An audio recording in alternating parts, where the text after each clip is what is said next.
Hello and welcome back to another episode of the On the Sideline podcast with Jackson and Kyle. I am joined here, as always, by the man who is currently leading the standings for the second straight week in the On the Sideline podcast Pick'em show. Kyle, how are you feeling? Doing good. Solid week last week. We're just aiming for improvement here. If I keep getting improvement, I'll have unbeaten weeks in like 2 weeks. That's right. Yeah. Listen, we first couple of weeks we've given ourselves plenty of room to improve upon. That's the move. It's like those quizzes in school. I remember where they used to always do like, okay, this is a pre-quiz. It's not going to be graded, and we're going to then test your knowledge later in the year. I would always purposely bomb those because the way they would do it is they would like have your grading scale be how much you improved upon during the year. So you want to do bad on that one to do good on the next one. Look at you, galaxy braining from day one. I mean, you were always ahead of the curve. Oh yeah, I was the best at being well at school without being smart. I found ways, Kyle. I was the best at like being smart but not trying in school. That's what I had going for me. Okay, so we're a couple of waste of potential here, but luckily we got a sports podcast, so that's what we're doing with our lives. So as you see, I do have more points. That's a bad thing. You want to have the least amount of points. Like golf, lowest score wins. So the way this works, if this is your first show, is it's Kyle and I are going to go back and forth, giving each other games to pick. You pick who you think is going to win. There's a lock of the week. You know how the show works. This is week 3. If you haven't figured it out by now, go watch one of our previous shows. Kyle, you ready? I'm ready to go. Let's get right into it. All right. So I'm going to give you a game because I am currently losing. I'm going to give you, let's just go with it's a primetime game. How about Packers-Niners right here? Where are you going? Ooh, Packers-Niners number 1. I had this one at number 3. I am going to barely pick. I think this is going to be a really good game. I am going to pick San Francisco. I have kind of doubled and tripled down on this on our last couple shows. I think San Francisco is one of the 3 best teams in the NFC. I have them on par with Los Angeles and Tampa, who ironically play this week. So I have them right on par with those 2 teams. I think this team, I know the running back injuries are concerning, but I believe this team can run no matter who's back there. Jimmy G has been fine or good in each of his 2 weeks. I've been impressed with that. Deebo Samuel is looking more and more like a star by the game. This offense can move the ball, and this defense is always good. This defense is probably not been as good as it usually is, but I still think it's a great defense, and it shut down a lot of what Philly like to do, especially in the red zone. I believe San Francisco is going to win this. Okay.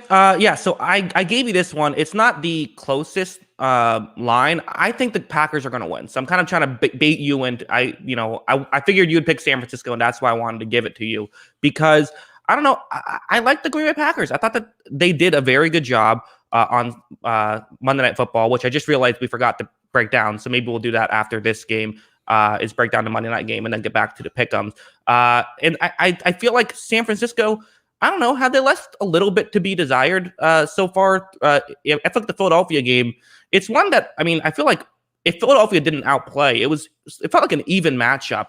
And I'm trying to, I did my power rankings show. And listen, I had San Francisco as a playoff team heading into this season, but I was just kind of going through the list. And it's like, what are they really great at? I don't know if they're, I guess the Shanahan run scheme, but without good running backs, it was abysmal against the Eagles, but I guess maybe that's just the Eagles' run defense. Yeah, I just believe in this team and that it's going to be able to run the ball. I think that it's been good despite not having its full potential reached yet. And I think that this team's just going to keep getting better. And they have just skill guys that I kind of am in on. I don't know what's going on with Brandon Ayuk so far those first 2 weeks, but I still believe he's going to make an impact this season, even though he's been like the number 3 guy on the roster for receivers. And then Samuel has just really impressed me. I think he's a legitimate guy and someone you can really ride with as your number 1. And they've really ridden him these first 2 weeks, and I think they're going to continue to do it. Yeah, I mean, listen, I definitely think this game could go either way. It feels like a coin flip game to me, and I think that that's a fair point. I think that the 49ers do have a good amount of receivers, and I think it's interesting to see with this Packers defense, which has kind of covered well through a couple of weeks, despite, I mean, the Jameis Winston thing was kind of a mess, but a lot of that was they let them run on him. I think it's going to kind of be an interesting matchup of the running game against San Francisco. If Green Bay can kind of shut that down, they have a real shot to win this one. Yeah. I mean, I do think that they have an opportunity. I think both of these teams are going to be pretty even. I just give the slightest to San Francisco, especially at home. And yeah, I mean, so do you want to talk about the Packers game since we forgot to off the top? Yeah, let's go back there. Lions Packers. I mean, I thought it was, well, here's an interesting thing that maybe we can talk about sort of this while also talking about the Packers Niners. Could we maybe see teams do this more frequently of this cover 2 defense, which I think we're probably just going to see more in the NFL period of teams trying to stop the pass, doing whatever they can, forcing you to run underneath, throw underneath, things like that. We saw Detroit try to do this. It kind of worked. I mean, the Packers were able to score, but the game was competitive. The Lions actually led at half, but then the third quarter it fell off the rails. Could maybe like a team like the Niners, who have more talent, get away with this a little bit more? Yeah, I mean, I think not only, like you said, is it going to become a trend around the league, especially for a team like the Packers. I think that we've seen now that basically we're starting to see play action and vertical passing game become the thing. That's basically what everyone's kind of running now in some way, shape, or form. Not everybody's the same, but I think there's a lot of iterations of the same stuff, and a lot of it is just get guys open vertically. And I think the solution is, okay, we're just going to put 2 safeties back there, and you're going to have to try and beat both of those guys, And I think it's the simplest solution. And, like you said, it kind of worked for Detroit. I actually thought, early in this game, they were kind of matching Green Bay. And then the bottom kind of fell out. I thought Green Bay got better in coverage defensively, but also, as Brett Favre was pointing out on the Manning cast, they kind of got away from what was working for them for Detroit. They started trying to man up these guys, and you're not going to win man-to-man against Devontae Adams. I mean, he really came alive in the second half because they really started to try and match up, and it just didn't work. Yeah, especially when you just have that rookie Melifonwu on him. That just seems it's a bad mismatch. Again, it's not like the Lions have an elite corner to match up against him to begin with. Also, kind of an interesting storyline as well, I felt like, was the Eric Stokes of it all. Someone who I was very high on in this draft. He could be a huge difference maker for the Green Bay Packers, right? I mean, came in. I thought he had a good week. Now, I think he'll come down to earth a little bit. I say this of guys I'm, positive on that have bad weeks. I'll say it with a guy that I'm positive on that had a good week. It's 1 week and it's a small sample size. But if he can come in and start playing well for Green Bay, this could be definitely. I mean, that could really matter. That's a position of need that could make this. It could change the dynamic of this team. He covered really well in this game. Now, granted, it was Detroit, who was basically Quintez Cephas, right? Like, he's going to have tougher competition, as he, further in the season. The interesting thing was that the first half, it looked bad for him at times because of the touchdowns.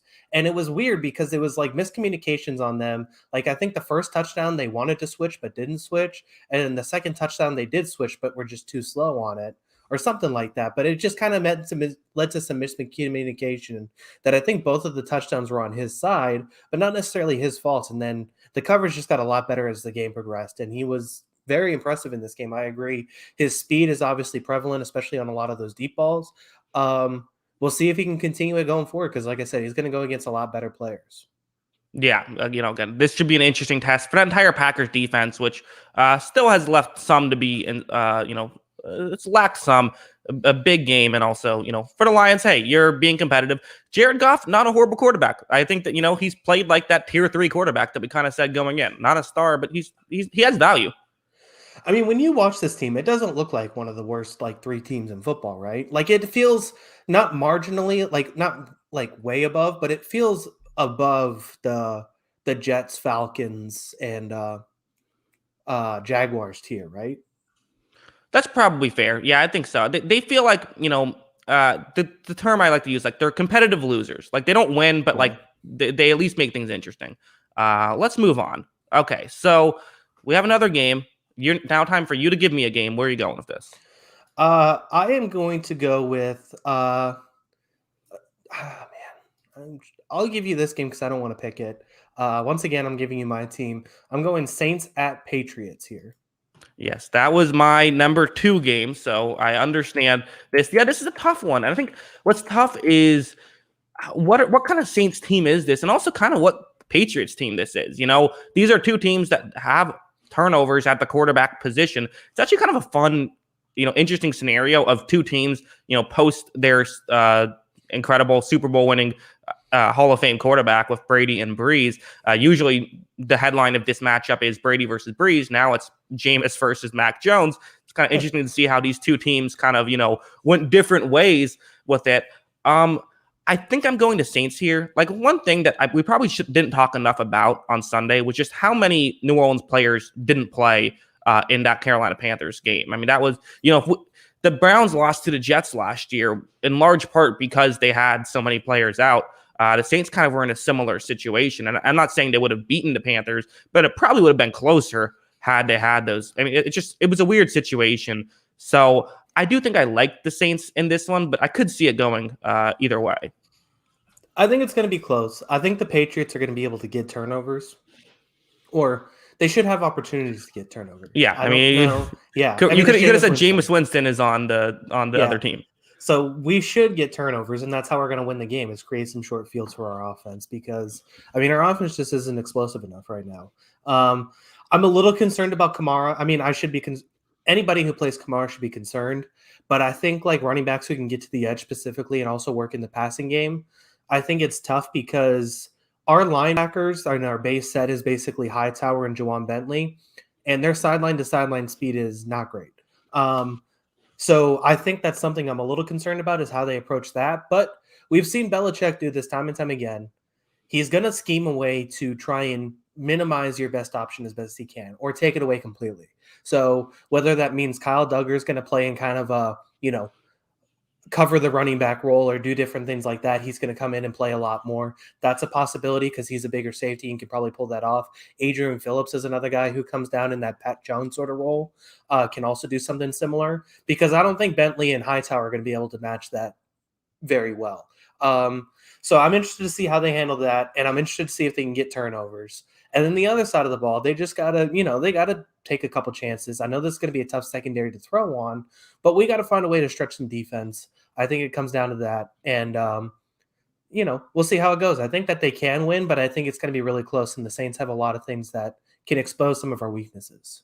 Yeah, I think the interesting thing will be this Alvin Kamara of it all. The Patriots have had struggles trying to stop the run. I mean, granted, they kind of just said, like, we're going to play man and we're going to be okay with giving up some running plays against the Jets, and we're just going to, completely shut down their passing attack. And, mission accomplished. That worked out. I think, and I'm not quite sure if they can do it against the Saints. And maybe one thing that I do think that is a real issue with this New Orleans team is they still don't have guys they can throw to. So if the Patriots are going to play man coverage, like, it's kind of a similar situation to what the Jets were in. And it's not like Jameis isn't turnover prone. I could see him having a Zach Wilson like day and just start of firing it in there and, turning the ball over. So you might be talking me out of this pick a little bit, but I also do think that on the flip side, very interested in seeing how Mac Jones will attack this Saints defense. Yeah, and when he went up against Miami, it was very much like, these are good corners. We're not going to challenge them on the outside that much. If we are going to challenge them, it's in play action formations and ways to scheme guys like Nelson Aguilar open on the edge. That's basically all they did against that, Miami game. I kind of see it somewhat similar to this, and I do think if the Patriots offense is able to move the ball, it involves a lot of Hunter Henry and Jonnu Smith. Jonnu Smith's the guy who's had some decent games his first 2 games, but hasn't hit like the big play. Not to mention, New England really struggled in the red zone last year, and getting a guy like Smith was supposed to be a cure to a lot of that because he's one of the best red zone tight ends in the league almost. So having a guy like that and having a guy like Henry who can come across the middle and get open in that regard, those are the 2 guys I think have to make things happen for this passing game to, go up another level. Yeah, interesting stuff. Let's move on to You gave, unless you have anything else you wanted to add. No, I think I covered all of that. Yeah. All right. You gave me my team. I'm gonna now, or you gave me your team. I'm gonna give you my team. Buccaneers at Rams. Potentially NFC Championship preview. Where are you going with this? Uh, man, these three games were like I had these Yeah. three pretty close as the top three, but they were the Hmm. top three for me. I am going with the Rams at home. I think it's going to be really close. My Buccaneers defense or offense surprisingly is like 19th in expected points added per play, which Hmm. was a little surprising to see, but a lot of that points to that they're kind of unlucky so far. And a lot of that's been like the turnovers early in the season. And they have the number one PFF passing quarterback in Brady right now. And they Hmm. also had two terrible turnovers in that first game. So all signs point to that kind of regressing back to the mean, or they're going to get even better, basically. Hmm. But I still think that the Rams do things that they can cover. And I'm interested to see how this goes. I think this is going to be a fascinating game between the Rams secondary and the Buccaneers receivers. And I think the Rams can win those matchups. And I think that they can also throw on what is now becoming kind of a hurt secondary in Tampa Bay. They've had a few guys get injured. I think that they're going to be able to attack that and make some plays. Yeah, I also have the Rams in this one. Again, I tend to not go full homer. I feel like I can be pretty objective with my team. I think it's close. Again, the 1 point Rams by 1 point feels like about right. It's like Rams, but not by a lot.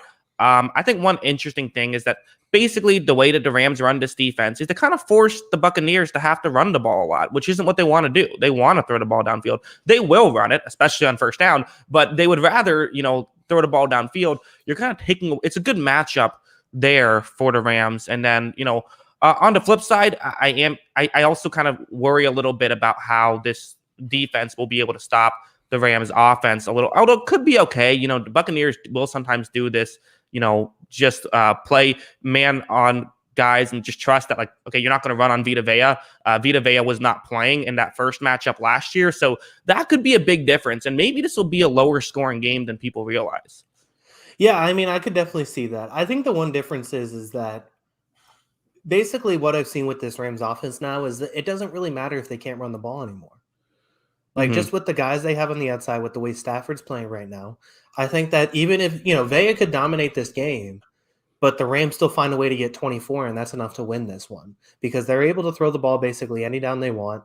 Cooper Kupp gets open all the time, and I think they're going to be able to do that against this Tampa Bay defense. Yeah, I'm interested in seeing as well.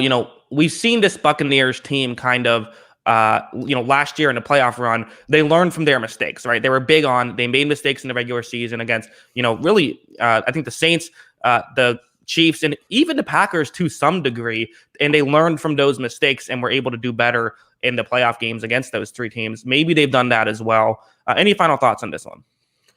No, I think we just about covered that one. So I have Rams and Niners as my pick so far. You have you have the Saints, sorry, as your pick so far over the Patriots. Hmm. You ready for me to give you another game? Yeah, let's do it. All right, I am gonna go with. I feel like this line's wrong, but it's also because it's the Cowboys. So we'll go with this one. I'm going Eagles at Cowboys. Okay. I have this one a little bit further down, not much further down, but I do have three games still on the board that have not been chosen. So I feel okay about picking this one. I do think it should be competitive, and I'm interested in seeing how Jalen Hurts will attack this Cowboys defense, which isn't very good. This is a game that I could see being kind of high scoring a little bit. I'm also interested in seeing how well this Eagles team does against a really good passing attack. I do have the Cowboys. I think the Cowboys they have a better what I value more in football is passing attack. The Cowboys have that better passing attack. They are at home.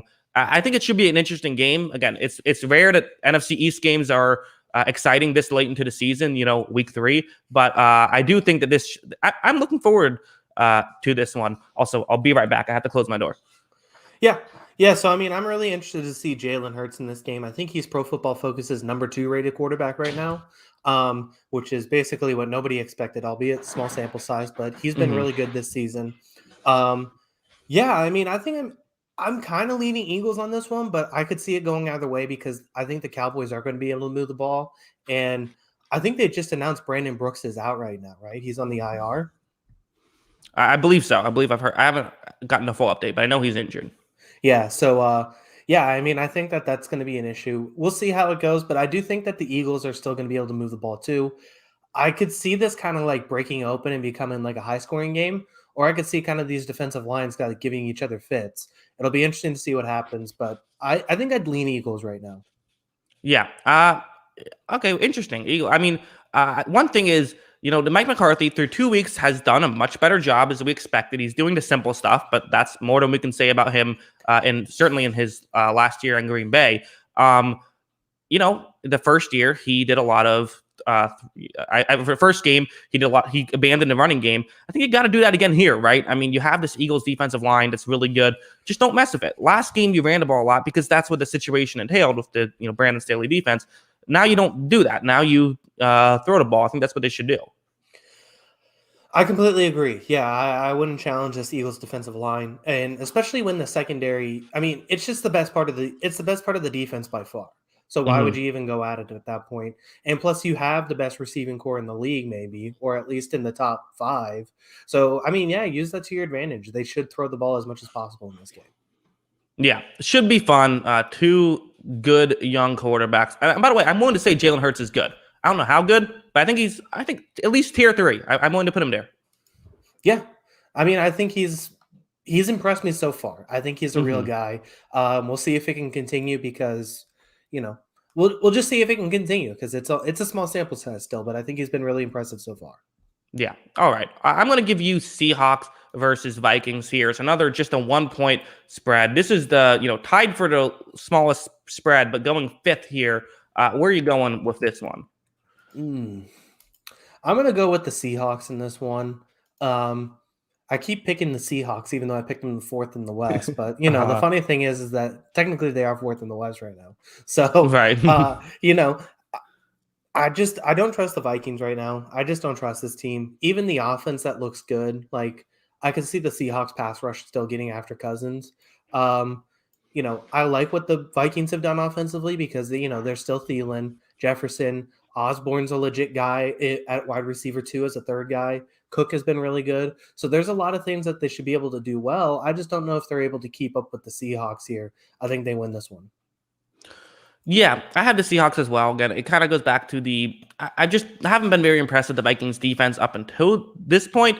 I would like to see kind of them. I mean, again, they got those 2 interceptions, but I feel like a lot of that was Kyler more so than it was the Vikings. But then again, a lot of the big plays they got were Kyler and not the Vikings. Although still, they gave up that like 75-yard touchdown to Rondell Moore. There's been some issues with this Vikings defense, and I think the flip side is I just don't know if I trust this running game of the Vikings. Again, I like the running game for the Vikings, but you don't want to run the ball 30 times against the Seahawks run defense. You want to pass the ball if you can. I would also say that through 2 weeks, Thielen and Jefferson haven't been what they were last year. I think it'll turn around, but I just think that this is a matchup thing as well as it is. I think the Seahawks probably are the better team. Yeah, I was actually surprised this line was that close. I feel like that they are better. And I mean, if the Vikings lose this, it's full on panic mode right now. The button has been smashed at this point. Yeah, I mean, probably. I mean, they have another tough matchup next week, right? I forget who they play, uh, but yeah, I mean, it's tough. I mean, because they really losing 2 games, one due to a missed field goal and another due to an overtime loss. I mean, they were this close to being 2-0, now being 0-2, and potentially 0-3. That's tough. Yeah. Yeah, I mean, I honestly just feel like the Seahawks are going to be able to move the ball, and that's why I picked them. Yeah. All right, we'll move on now. So, I believe this is. Let me pull up my notes. This is time for you to give me a game. Where are you going? Yes, so we are going to Pittsburgh, Bengals at Steelers. Uh, Okay. yeah, so go ahead here with this one. No, it wasn't long ago that this would be near the bottom of our list. Here we are now with Bengals at Steelers on our sixth game. Yeah, this is. I mean, I guess what it comes down to is like, we're kind of praising Mike McCarthy for doing the simple thing, right? Of like, hey, he's actually, and again, some people brought up kind of the coaching staff, or the assistants, whoever. It's the entire coaching staff. I just don't trust Zach Taylor to not run the ball like 50% of the time, even against like the best run defense in football. Like, I just can't trust him to not do that. Like, I think that there's I think if you look at the talent on paper, you might even give a slight edge to Cincinnati, especially like, TJ Watt, who again, I'm not a big edge rusher guy, but like obviously there's still value there. Him with an injury. I'm not sure if it's been announced if he's playing or not. Like that matters. But at the same time, like I think the talent might be close. The coaching staff just isn't. Like Mike Tomlin versus Zach Taylor, that's just such a mismatch. I can't intentionally pick the Bengals again. They burned me last week. I'm not doing it again. Yeah, I don't know. I'm almost inclined to pick Cincinnati in this one. This might be a little upset special. I kind of like this. I mean, that's the problem. If Zach Taylor wasn't the coach of this team, I'd pick the Bengals because I feel like they're going to be able to throw the ball on this team. Mm-hmm. Now, how often they throw the ball is the biggest question. I don't know. I feel like Cincinnati has an opportunity to win this game. I think that they can. They got guys in the secondary that can get turnovers and get the ball back, and they can throw the ball. I mean, that should be everything you need to win football games. It's just a question of, are they going to do it enough? I'm just going to go into it. I'm picking Cincinnati. I'm going to pick them to win this one. I know it's your pick, but this is my call right now. All right. Wow. I know. I like that. I guess this kind of comes down to like, I would trust like a great artist with like, working on MS Paint more than I would trust like me working with like actual watercolor paints or whatever. Like, I just think like it's not necessarily what you have, it's how you use it. Yeah. I mean, I completely agree. So it'll be interesting. I don't know. I just got a funny feeling the Bengals are going to win this one. Wow. Yes. Eli, I'm sorry, man. Yeah, I noticed that as well about the comment on that. The great Eli Mullen back in the chat, very upset about your he says kick Kyle off the podcast 2 words. Yes, Kyle, I'm sorry, you have to go. So all right, we'll move on now to the next show. No, okay. Kyle is back on. Audio listeners will be confused about that joke, but that's fine. Yeah. I'm never going anywhere, man. Yeah, Kyle is here. Love him or hate him. Eli, he needs to be banned. All right, Kyle, banned for life. No, yeah, it should be an interesting game. But again, I think Big Ben will be better. I don't think that he's going to be this bad for the entire. I could be wrong, but I mean, no, I'm not. But like, I think like that seems like you can't get a lot worse. I'm concerned about this team if Deontay Johnson doesn't play.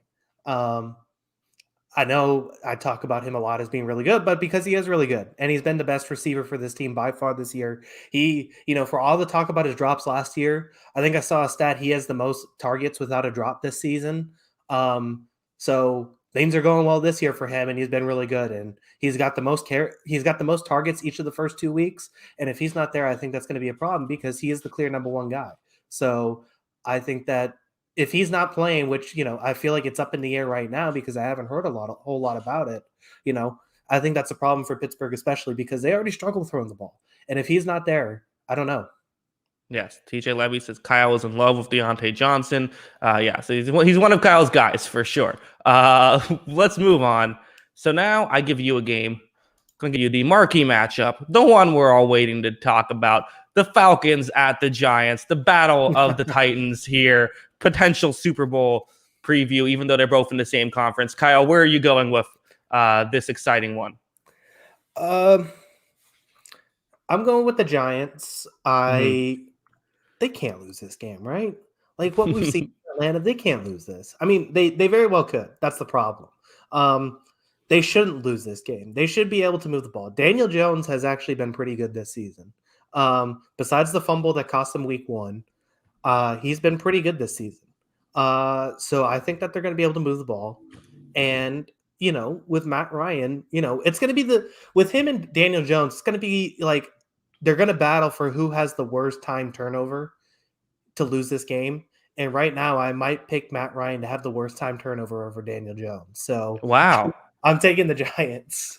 Well, so I'm actually kind of a little bit in the camp of like, I think Matt Ryan, like the Falcons should look to move on from Matt Ryan at this point, probably. Like he has, I mean, you have 14 more games, so you have time to think about it. But, he hasn't been great. I don't think he's been like the whole issue with this team. I think there's a lot of issues with the Falcons. I do think that this is the game where I could see both teams putting up some points.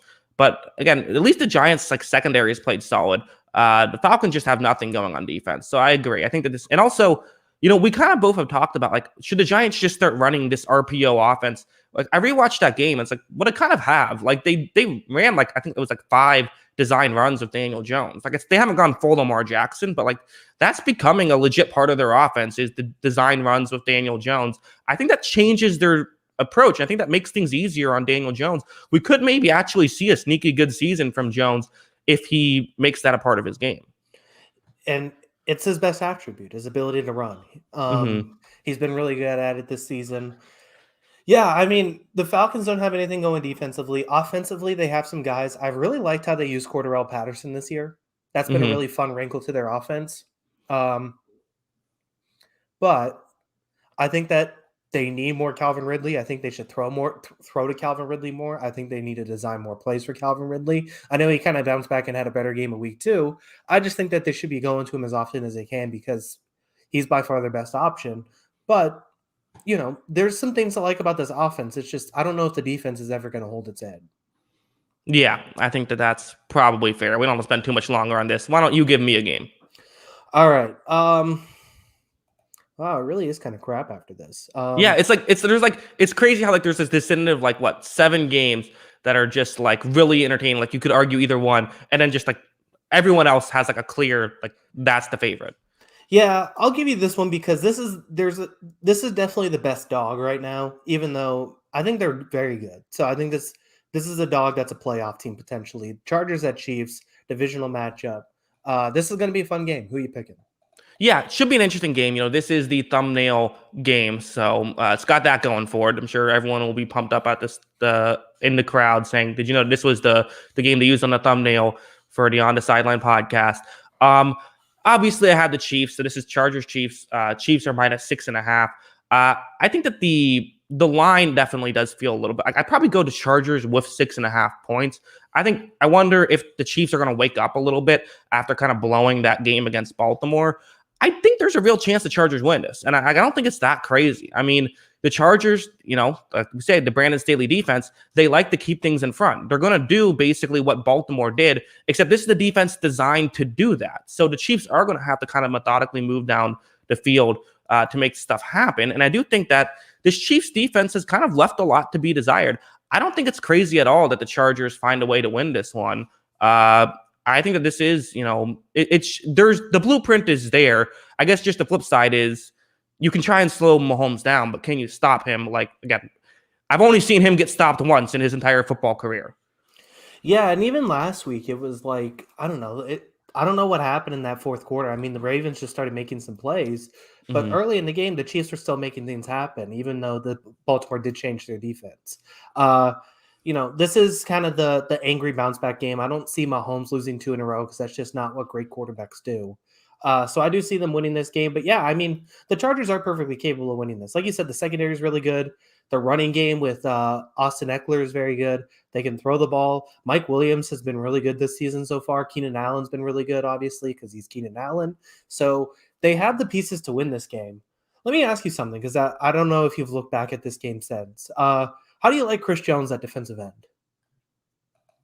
I mean, I don't hate it. I guess I don't know. I haven't really studied it too much. I think that there's logic behind it, but for one thing, going into this season, people kind of made it like it's crazy. Like he had played defensive. He kind of played a hybrid a lot in his last season, so he played some defensive end already. But why? Where are you going with this? I don't know. I just feel like that it's. I feel like it's almost like I'm trying to think, just like getting a Jeep and then just driving it on like perfectly paved road the whole time. Like I feel like he's just he's very good at both spots. He's very good at defensive tackle and defensive end, but I feel like he's, an all-pro superstar at defensive tackle, and that should be the spot he's at. And I just look at teams like watching him trying to like read the key on an RPO with Lamar Jackson and Tyson Williams. He struggled at that, and that's because it's not his natural spot, I feel like, and not the spot where he's going to, really excel. I think he should be more defensive tackle, and I feel like that's I don't know. I just feel like that's what they should do. Well, I think you can make a strong argument that they probably should have done that last week, especially how that game ended up going. I think that's fair. It reminds me of, this might be an odd comparison, but I think it's a good one. I think you might get this. I remember Joe Mauer with the Twins, who was, this incredible catcher, and then they kind of moved him to first base, and he kind of lost some of his value because part of what made him so good is he was a great hitting catcher. But then when you're a great hitting first baseman, you're kind of just like another first baseman at that point. Maybe that's a little bit of a similar thing to where you're going with Chris Jones. Yeah, I kind of feel that way. I think that's a better comparison than what I had. So, yeah, I mean, I just feel like he's, one of the 5 best defensive players in football potentially is defensive tackle. Even if he's still a Pro Bowler as defensive end, that's where he should be. Yeah, could be. And hey, I mean, this could be a time for a statement when, Herbert played his first game against the Chiefs and got a lot of credit for forcing overtime. Did not quite pull out the win here. Maybe he is able to pull it out, get his first win against a team that he could, be playing a lot of times for the next 15 years or so. Yeah, I mean, any final thoughts on this one? No, I think it's going to be a really fun game, though. I think both of these teams are going to score, and that's just because I don't believe in either. I don't believe in the Chiefs' defense, but their offense is just so good, obviously. Yeah. All right. Let's move on now. I will give you a game. Geez. So I have this one as the highest, and I don't love it, but there's not really anyone I'm looking down the list. So I want to give you Colts at Titans here. The Colts have left a lot to be desired, and Carson Wentz. It is, it sucks that Wentz is hurt. It is a little bit funny that he injured both of his ankles. I'm not sure exactly how you injured both ankles. But yeah, this Colts team has been one of the biggest disappointments through 2 weeks. I'm assuming you're picking the Titans here. I am, just because I don't know if Wentz is going to play. That being said, even if he does play, I don't know how anyone's a Carson Wentz fan. Honestly, because I have a 2 quarterback fantasy league. Not that anybody cares about my fantasy league, but I took him with one of my quarterback slots for a 2 QB league, and he is absolutely terrifying, to root for. This guy is just a heart attack waiting to happen, because it seems like every play he's fighting for his life, and it's literally fighting for his life to throw a 10-yard pass. I just don't understand. I mean, yeah. So I am picking the Titans just because they should be able to score enough points. And if it's Jacob Eason, I don't think the Colts hit, even with the Titans defense, I don't think the Colts hit 20 with Jacob Eason.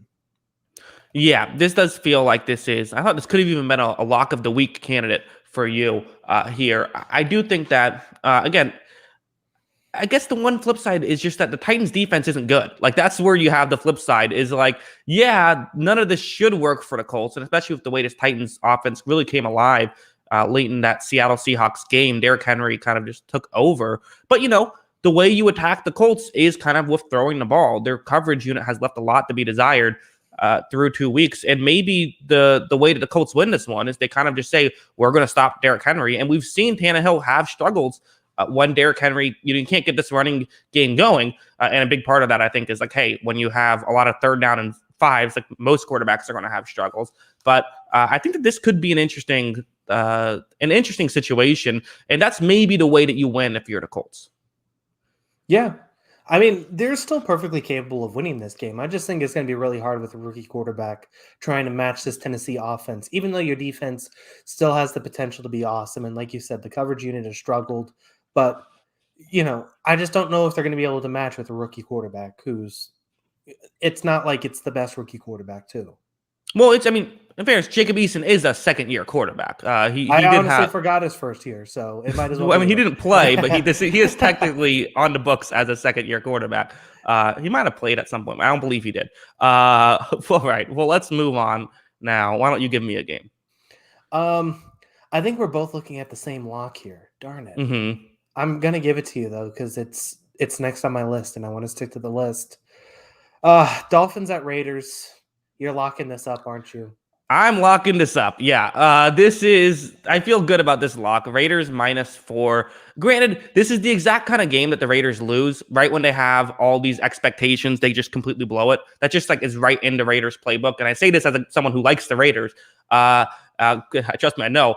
But yeah, I don't know if it's that big of a loss, honestly, with going from Tua to Jacoby Brissett. I just don't think the Dolphins are that good. We kind of talked about this heading into this season. And actually, kind of what's funny is, I got a lot of criticism for saying the Dolphins were going to win 6.5 games. Well, I've been doing my updated power rankings with the same system I used, and the Dolphins are now on pace for 6 wins. So they've actually underperformed my low expectations to this point. The flip side is the Raiders look legit good. The Raiders secondary and defense. Paul Gunther was just the worst. I mean, he was just horrible. Like it reminds me of like when Mike Smith left the Tampa Bay Buccaneers, and all of a sudden, like getting Todd Bowles, and it's like, oh my god, like we had no talent difference, and this is how good we are. What the hell? I'm sure Raiders fans are feeling very similar. Although they've also had talent differences. Like part of why I don't really blame myself for being a little bit lower on the Raiders defense. It's like, oh, hey, Casey Hayward's come in and had a resurgent season through 2 games. Nate Hobbs, a 6th-round pick, is all of a sudden playing awesome. Like they got 2 great corners, like seemingly out of nowhere. Adding that just makes their defense way better. Their offense is clearly better than the Dolphins. I think it'll be interesting. Can the Dolphins stop this Raiders team? It's still the Dolphins are a coverage, they're a coverage team. That's how they win games, is with their coverage. But the Raiders have looked really good on offense through 2 games. Yeah, and everyone had their Jameis Winston fun in week 1, but Derek Carr plus 2,500 MVP odds. Oh, that's something you think about a little bit right now, right? Mm-hmm. Yeah, I don't hate that. That seems like, yeah, I can see that. I think that I guess one thing is I feel like people just hate Derek Carr. People have always disliked Derek Carr. People have always, not like as a person, but like people have always been very low on Derek Carr. The issue is that I think it's because he's a 2nd-round pick. He was a 2nd-round pick. People didn't like him. He's still trying to fight that off of him. Yeah, I mean, it's possible. I feel like it's starting to flip a little bit. I do feel like people are starting to come on, be pro Derek Carr. I've seen a lot more pro Derek Carr lately than anti. The one thing he has going for him as well is people don't want to give John Gruden credit. So if they can give it to Derek Carr instead of Gruden, that also works. Yeah, exactly. So, obviously he's been fantastic. He leads the league in passing yards right now. So I still want to do them. I still want to see them do more short and intermediate routes with Henry Ruggs and let him do Tyreek Hill stuff, because I think he has that potential. That being said, he's been an awesome deep threat this year. Brian Edwards has had moments. Darren Waller is obviously, fantastic, and he does his thing. So yeah, this passing game is legit. This is a really good passing game. This is a good team. So yeah, I believe in it. I was going to lock this one up too. I was hoping you give it to me first, but I feel like you're waiting on it, and you got the lock here. Yeah, I almost went with a different one, but I ended up going with this one. I'm glad I did, because I was able to take it away from you, get that double up there. And also, how about Hunter Renfrow, elite #1 receiver, Hunter Renfrow?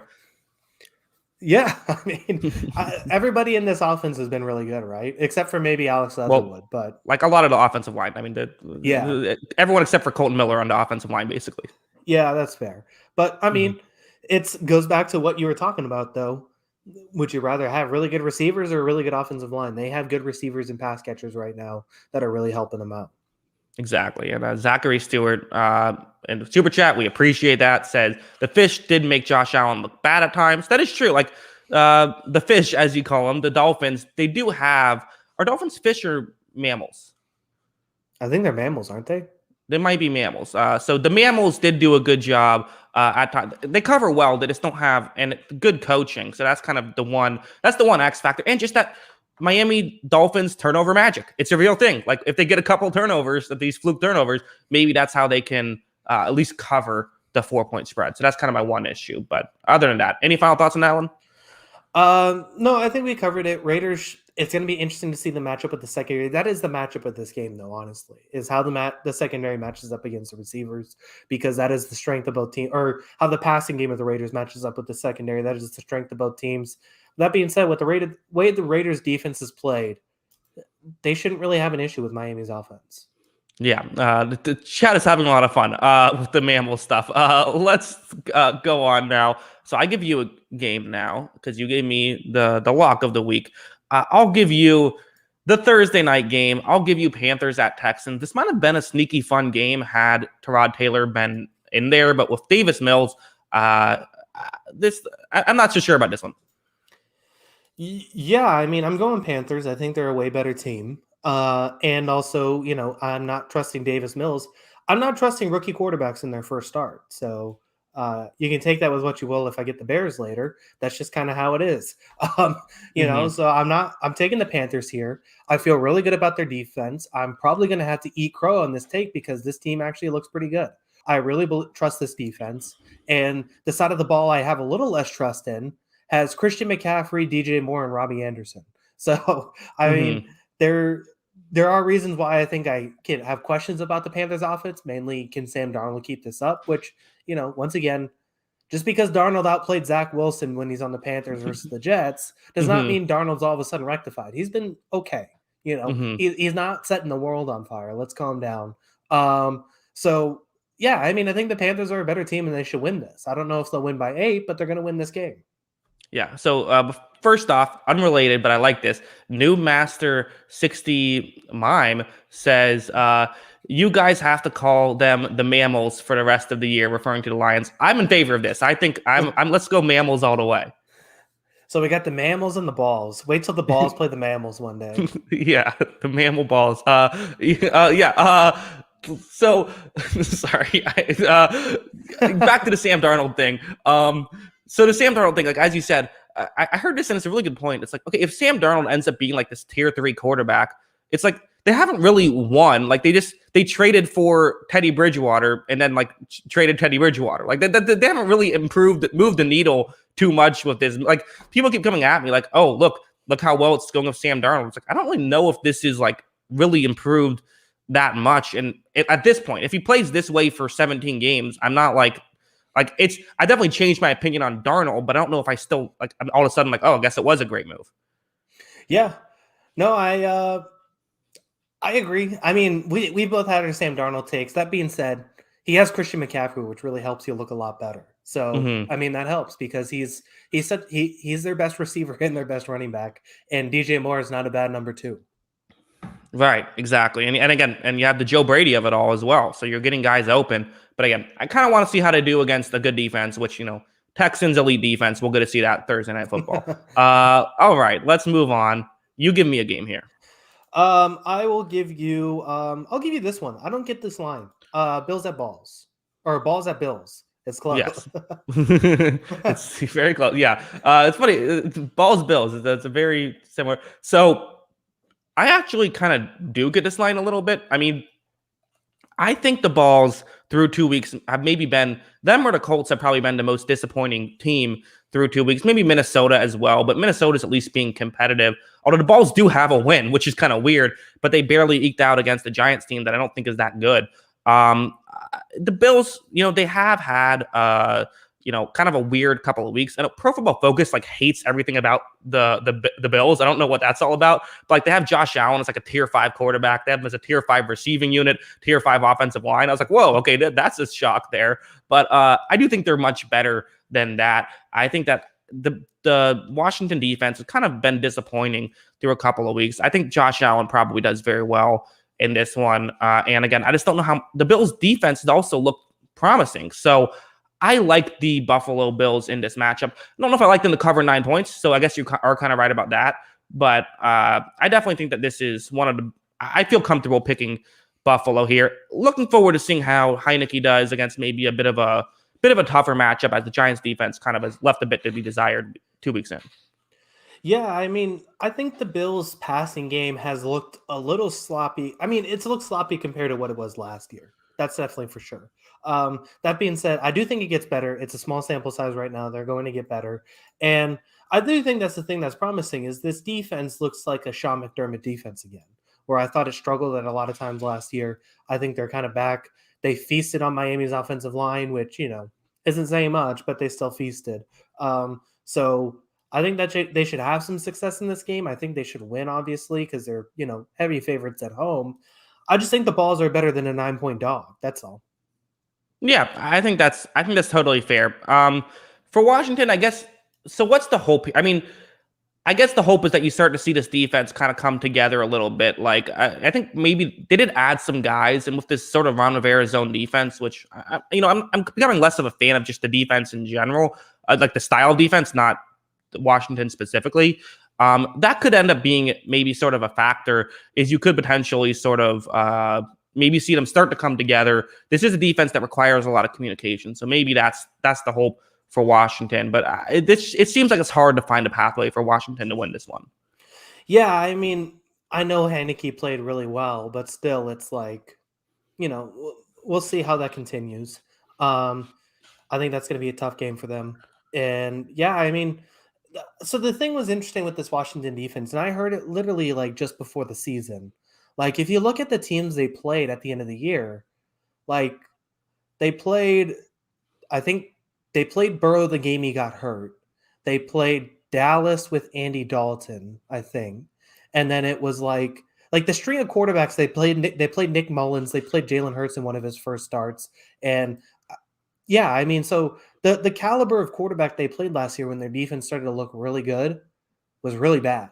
And how much does Mm-hmm. that affect their team, and how much is that now regressing the defense because they're actually playing, better quarterbacks. So I don't know if this I think this Washington defense gets better. I guess the question is, how good is this Washington defense actually going to be?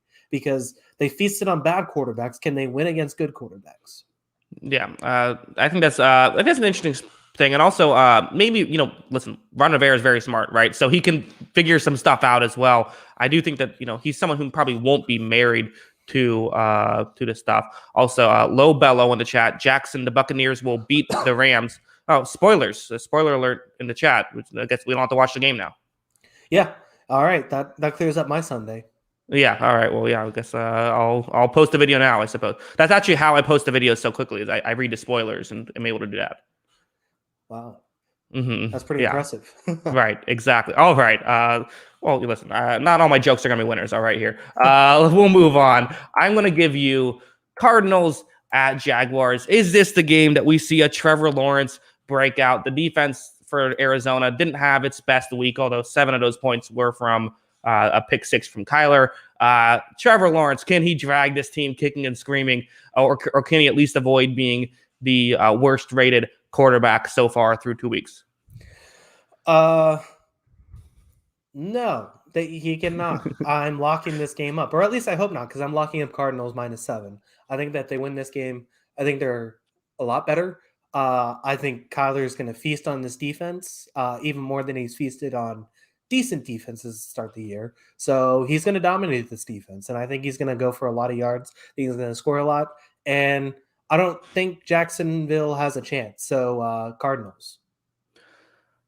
That's fair. I mean, I don't have too much of that. Like, I'm trying to think of like the ways, like, could you see that? Could Arizona be so ready to try to pad their own stats? Could Kyler throw a couple interceptions and that could give the Jaguars a chance?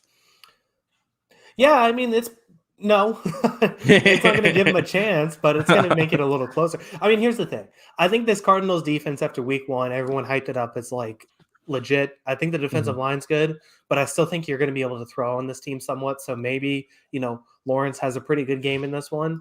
But I still am going with the Cardinals just because I think they're going to be able to throw on it more on the Jaguars than the Jaguars are going to be able to throw on them. All right, here we go. I've got the move now. Here's how the Jaguars win this game. Okay. Does it involve Kyler Murray getting COVID?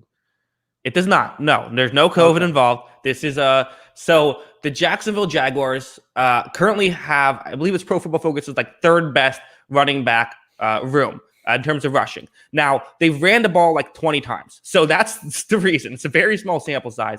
The Cardinals' run defense was not great last week. Do you run the ball a bunch?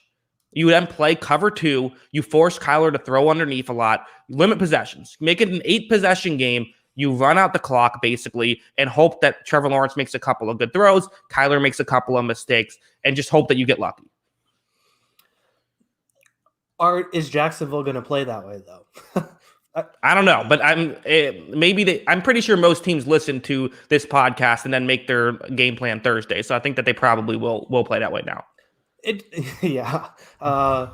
Well, Urban, thanks for the listen and good luck out there, man. But yeah, I mean, it just seems like that they want to, throw the ball around, and I don't think they're going to be able to have as much success as the Cardinals are. And even if they play cover 2 and just keep everything in front of them, which you still have to keep DeAndre Hopkins, all those guys in front of you. That's the hard part.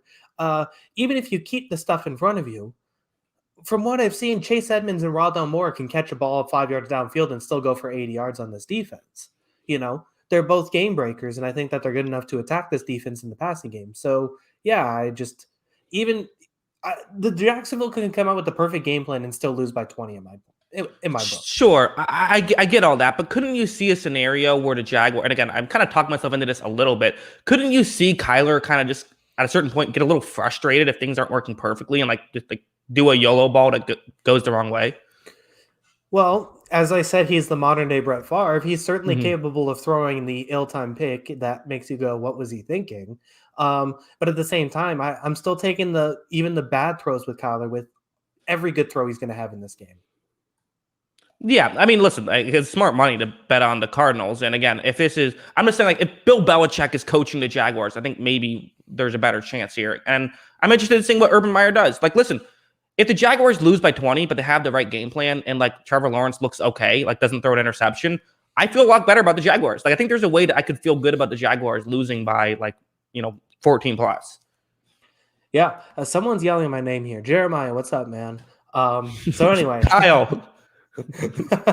so yeah, I mean, there's definitely it's not a 100% thing because there's no such thing as a 100%. But the Cardinals are a way better team, and everything I've seen from the Jaguars, this is a long road to getting better. So I think that's going to be a problem. Yeah, probably. And again, the nice thing for Trevor Lawrence, no one's watching the Jaguars games, so he can get these bad starts out of the way. He'll get better later in the season. All right, time for you to give me a game. Probably the NFL player with the highest approval rating right now. That's Justin Fields. Bears at Browns. Browns are getting 7.5. Where are you going with this? Yeah, obviously, we all know where we're going for these last three. I'm going to pick the Browns to beat the Bears. This isn't a horrible one. Like maybe Justin Fields does come in and just sort of light things up. I think one thing that I kind of underestimated is how good Justin Fields' running game really looks, even against NFL guys. I still think the issues are still there. I still think he's a project quarterback, but luckily for him, it seems like there's a lot of project quarterbacks this season. So it's going to take him a bit. It's like you kind of said, picking a guy and making his first career start. That's just tough. The one thing I will say, though, is the Browns defense hasn't looked as good as maybe we expected it to be. The secondary, and we kind of even predicted this a little bit coming in, right? Is that this, it's a lot of new pieces and it might just take some time. So maybe you can take advantage if you're the Bears. The issue is that like Matt Nagy, again, the Browns like to play some cover too. That means there's five guys over the middle of the field. And Matt Nagy, we've joked about, the offense is basically just 67 ways to throw the ball for 6 yards. So, like, that's not exactly what you want to do against this defense. Do I trust Nagy to come up with a game plan? No. And then do I just trust Justin Fields to just be able to outplay a game plan? Not this Justin Fields, not rookie Justin Fields, maybe year 3 Justin Fields. I think that there's just a lot to learn. But again, there is kind of that X factor, so it's not a horrible pick this late into the draft. Yeah, I mean, I think Fields is going to be able to run the ball. So it'll be interesting to see this game. But that being said, I do think Cleveland's a much better team. I actually saw an interesting piece on their defense with Pro Football Focus that although they're giving up the 4th highest first down rate conversion rate in the league, there's a lot of points to that it's going to regress back towards being at least upper echelon because they're the best defense right now on preventing first downs on first and second down, but they are the worst team in the league preventing first downs on third down. So a lot of that points to that this defense is going to get better because third downs are a little like converting on third downs constantly is very hard. And so they think that's going to regress back to the mean, make this defense a lot better. So that would be interesting to see. I still think this defense is going to be good, even though they haven't performed to that level yet. And yeah, I mean, there's not really much else to say. I think that the Browns are a better team. Yeah, I think so as well. I think to me, again, a couple interesting things. One is, and this is probably the less interesting of the two, is what did the Browns do against the Bears defense? I like to think that Kevin Stefanski isn't going to pull a Zach Taylor and, again, don't just always run the ball against a good run defense with a bad secondary. And again, the secondary played well, but it's like, what are you doing, Zach Taylor? Fire Zach Taylor. Okay, what we're talking about, Bears Browns. I think that they'll probably, maybe not be able to throw the ball as much. They'll be or maybe not be able to run the ball as much. Excuse me. With you have, will Baker be able to kind of throw over the top a lot? Odell Beckham Jr. is maybe coming back, so that could be a big thing. I think that probably yes. But there's at least that X factor there. Also, I like this question. Alec Ovan says, how do you think Bears fans will react if Fields shits the bed? This is a good question, and my guess is probably similar to how Jets fans reacted last week. You mean rational because every NFL fan's rational? It's right, exactly right. Yeah, I mean, I hope people don't turn on him that quickly because I think I still think there's Mhm. talent there. It's just, it's his first game against a really good defense with really talented players. So it's going to take some time. I'm excited to see him play, though. This is going to be interesting. That's for sure. It's going to be interesting to see him match up against this defense.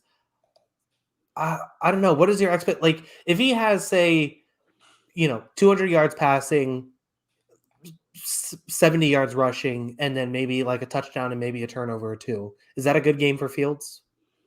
I mean, I guess it would depend on the efficiency. Like, if he threw it 50 Yeah. times, then probably not. But like, I mean, yeah, if he had like a mediocre stat line, let's say like I don't know, a tier 4 stat line, then yeah, probably. I mean, I was kind of a little bit impressed with some of the stuff he did like week 1. Like he clearly is someone who cares a lot about football. Like that is the sort of the aspect is, you can't see work ethic on tape. And there was kind of weird work ethic concerns about him by some people, but it's like you watched the game, like him recovering that fumble. I kind of joked about it being an elite fumble recovery, but like you can just tell he has all heart. But in some ways, that's kind of a bad thing, right? I mean, in some ways, when there's 3 guys on you, it's kind of nice to be a guy who's just sort of like, zen and just going to do the right thing. Like, I think Justin Fields probably cares more about football than like Aaron Rodgers, but in some way, Aaron Rodgers' kind of lackadaisical approach works towards his benefit. Yeah. No, it's interesting because I definitely think there is a psychology to being, a quarterback. So it's interesting to see. But yeah, I'm excited to see him play. I don't know how he'll perform. I think he's going to have his struggles, that's for sure. So yeah, I think the Browns do win this game, like you said. Yeah, I like the Luke Brown, a resident Dolphins fan. I'm irrational. Tom Brady is a bust. Yes, that's right. 6th round pick. What a waste of a 6th rounder with Tom Brady. Can't get that pick back soon enough. Yeah, exactly. All right. So last game to give you 2 games on the board: Ravens at Lions and Jets at Broncos. I'll give you the Jets at Broncos. I can't believe that the Broncos, 3 weeks into the season, are somehow 11-point favorites. Good job for Denver. And listen, they have looked good 2 weeks. I guess, I think I know it's your game. I'll start off talking about it, though. I do think we actually might see a bit of a better Zach Wilson performance. I think there is some hope maybe against a defense that plays a lot of zone. You actually can get some of this easy stuff. Like people kept saying Wilson has to take checkdowns more. I went back and watched okay, checkdowns where? Like there's no checkdowns available. At least in this game, there will be checkdowns available. It should be a lot of zone coverage. Maybe there's some hope, but obviously you have Denver winning this. No, I'm just kidding. Yeah, I have Denver winning it. So yeah, I mean, obviously they should win. This is more than, clearly this is going to be a lot more than just the Adam Gase replacement that's going to fix the Jets. I think everyone kind of expected this team to struggle. Mm-hmm. Now that they're 11-point dogs to the Broncos in week 3, maybe not struggle that much. That being said, there are some positives here for the Jets. They can get after the quarterback. They have a pretty good pass rush, I think. They have some guys in the secondary. Maybe they slid on the Broncos a little bit. I just don't think they're going to be able to move the ball enough. You did say that Broncos play a lot more zone, so that's going to benefit the Jets a little bit. But the talent in the secondary doesn't get much lower going from the Patriots to the Broncos. In fact, it's probably even better. So, yeah, I mean, I think it's going to be a tough game overall, and I think the Broncos do win it pretty easily. But, it's still, it's going to be a long time for the Jets to get better. Yeah, no, I should be clear. Like, whoever made the schedule for Zach Wilson, I mean, must have a vendetta against the Jets or Zach Wilson or something. I mean, the Panthers, who turns out actually have a pretty good defense, I guess didn't know that at the time, but then the Patriots, and then following this up, probably the best secondary in football. Like that is kind of a murderer's row for those 3 weeks. Does get easier after that. Plays the Titans and Falcons. So again, it's hard to get a lot worse than what he did last week, so I do expect it to be better. I don't expect it to be good. Like, I think that he probably will have another bad day. I probably will have to argue with people on Twitter again on Sunday. I'm ready for that. I'll bring my boxing gloves because I think that we'll see. We're going to see some improvements. Kyle, did you like my video title of the Jets, of the Zach Wilson thing, a meltdown at the Meadowlands? I thought that was good. That's very good. Always love alliteration. So yeah. This is a pro alliteration podcast, so that is very good. I think he's going to struggle, but I'm okay with a little bit of struggles. I want to see some explosive plays too at the same time, but there are going to be some things that I think he's going to learn. It's going to be, part of the, throwing these rookie quarterbacks in is it's kind of a trial by fire. So, Now that you mention it, though, I can't wait for 2 weeks for Falcons Jets, right? Oh yeah, I mean, I got my listen. I'm gonna enjoy that because finally, Zach Wilson will probably throw 5 interceptions in that game, and then I'll have nothing. If he throws 5 interceptions against the Falcons, I'll be concerned. But again, I think this is probably one of those. I don't know. I mean, it's just a tough matchup for poor Zach Wilson. You got Teddy Bridgewater should continue his MVP candidate season, right? With another, not horrible defense, but not a great defense either. No, I mean they've definitely had the cakiest of cake schedules right now, right? They've just coasted through the first 3 weeks. They're just going to keep winning with these games. Um, you know, I don't know how good this team is yet because I don't know the caliber of opponent they played, but they're winning the games that they should. That's the first step to making the playoffs. Don't lose to the Jets, so they have to win this game. Yeah, exactly. Win against, and then they do play the Ravens, Steelers, Raiders, Browns. So it gets a little bit tougher after this. So you gotta win these ones if you're gonna make the playoffs here for Denver. All right, final game. So you have to lock this one up because you do not have a lock on the board, unless or were you under the impression you could not lock up a game? No, I'm giving you this game first of all. I locked up Cardinals over Jaguars. You locked up Cardinals over Jaguars? Okay, I missed that somehow. Also, yeah. Well, you listen. It's 10:06, so it's late. Sorry. Yeah, I locked up Cardinals at Jaguars. I'm giving you this game. All right, my bad on that. Yeah. So why are you picking the Lions? Yeah, I think the Lions are really good. I think Jared Goff is clearly going to be having this MVP candidate season. I think what we know about the Ravens is they really struggle wonders bad defenses. They have not been known to beat up on bad defenses. That is not a part of their game. So I think that's why I think the Lions will pull this one out. So like 33-0 Lions. That's what you're thinking? Yeah, I think so. I mean, I think maybe a little bit, maybe like I think probably like 48-0, probably. Yeah, that's fair. So, All right, you got it locked in. Everybody, thanks for tuning in. Have a good night. Yeah, no, I mean, I had this one in my notes as I wrote LOW. That's short for lock of the week. I had it in my notes and then I changed it to the Raiders one because I do think that this is the definition of the team that the Ravens just completely annihilate, right? And they actually have a decent run defense. They at least have some guys, but bad defenses, the Ravens just completely demolished. They've done that. They've done this since Lamar Jackson got there. You can make your arguments about good defenses, but bad defenses, the Ravens almost always just put up 30 plus, if not 40 plus, or even we've seen 50 plus over the years. Yeah. I mean, yeah, they're going to score a bunch of points. I guess the one thing is the Lions at least have shown in spurts that they can move the ball. If they just combine the first half of that Packers game and the second half, the last 5 minutes of that San Francisco game into one complete game, this is a dangerous offense all of a sudden.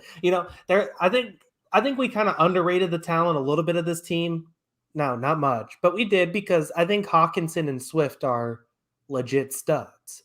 And those are two guys you can get the ball and they're going to move. They're going to make plays. So at the very least, you have two guys you can rely on. Now, granted, when your best players on offense are a running back and a tight end, it means there's not a whole lot of explosive plays, but those are at least two. I think those are two studs that you can rely on. So I do like that part, but yeah, I mean, there's not a whole lot to love about the Lions in this matchup. Yeah, and I mean, part of it too is kind of one weakness of the Ravens defense has been the injuries in the cornerback position, but it's I still like the Ravens' current corners over the Lions' current starting wide receivers. So it's still kind of a loss there. The only question is maybe with Hawkinson, but we did see, we saw Marlon Humphrey play against Waller in that first game against the Raiders. Maybe he'll do that some. So I can see the Lions putting up some points and maybe trying to make it interesting. But again, it kind of goes back to with the Detroit Lions of, you can maybe try to make it interesting, but at a certain point, talent's going to win out. And even if it's close at the half, I don't see them being able to play a full 60 minutes against a really good football team, or even a playoff football team. Yeah. I mean, I completely agree. Still love Dan Campbell though. Never giving up on that guy. What would have to happen for you to say the Lions should fire Dan Campbell? Nothing. I'm okay. Even if they're mediocre for the rest of eternity, Dan Campbell is the best thing that ever happened to that franchise. So I don't care. I mean, mediocre. I mean, the Lions fans would be celebrating in the streets if they can, go 8-1. Yeah, that's fair. So Mhm. even if they're just terrible for the rest of eternity, if Dan Campbell's their coach, I'm all for it. What if he murders someone? Eh, I mean, it's kind of on brand for him, though. Yeah, exactly. Maybe if he bit out someone's kneecaps and they bled to death, I mean, he's doing what he's trying to do. All right. Well, I think that's a great ending for our show. But before we go, Kyle, why don't you let them know where they can find us? Yeah, make sure to follow him at Jackson Kruger on Twitter. Follow me at by Kyle Gronin on Twitter, and make sure to follow the account page at On the Sideline JK. That's at On the Sideline JK on Twitter. And make sure to listen to the audio only content. So audio only content that's at Apple Podcasts, Spotify, wherever you get your podcasts. Listen to the On the Sideline podcast and rate and review. Yes, and a super chat coming in late. So when is Kyle going to do a film breakdown? Yes, Kyle. When is your film breakdown coming? What do you want me to break down? I can do. I don't know. Football breakdown? I I'm don't know. assuming yes. I'm assuming. I don't think he means like when is your breakdown of Casablanca coming? I mean, as soon as I find motivation to actually do it, because I do have a full-time job and I haven't quite learned how to edit videos, but maybe one day we'll see. All right. So TJ Levy, that is a never. All right. Yeah. Again, Kyle, any final thoughts before we head out? No, I think we just about covered everything. Looking forward to week 3. Always looking forward to some football, so it's good stuff. Yes, should be fun. Again, thanks to everybody in the chat. Thanks to everybody who watched live or is watching after the fact or is listening on the audio only. We do appreciate it. And until next time, have a good one. Peace.